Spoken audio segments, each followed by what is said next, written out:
উঁচু নিচু আঁকাবাঁকা সবুজের বুক চিরে চলে গেছে রাঙামাটির আসাম বস্তি কাপ্তাই সড়ক, যা বদলে দিয়েছে স্থানীয়দের জীবনযাত্রা।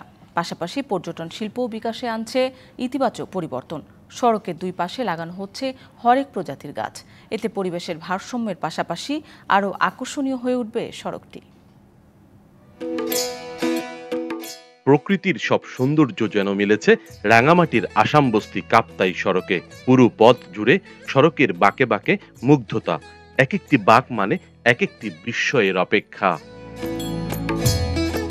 এক পাশে লেক, আরেক পাশে পাহাড়, ঠিক তার মাঝখান দিয়ে চলে গেছে এই দৃষ্টিনন্দন সড়ক। লেক, পাহাড় ও সবুজের মিতালির সড়ক যে কারো চোখ জুড়াবে।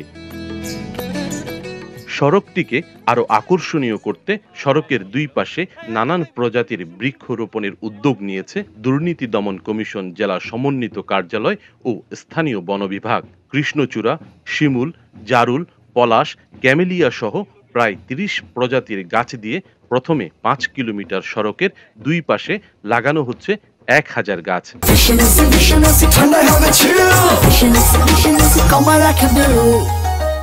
দ্বিতীয় পর্যায়ে আরো ২,০০০ গাছ লাগানো হবে। এই ডাইভার্স ইকোসিস্টেমটাকে আমরা যদি বৃক্ষ দিয়ে রোপণের মাধ্যমে আরো যদি সুশোভিত করতে পারি, তাহলে এইটি বাংলাদেশ এবং বিশ্বের কাছে আরো নজর কাড়বে। ৫ বছর পর এই রাস্তার দৃশ্যপটটাই বদলে যাবে, অনন্য সুন্দর একটি রাস্তা হবে।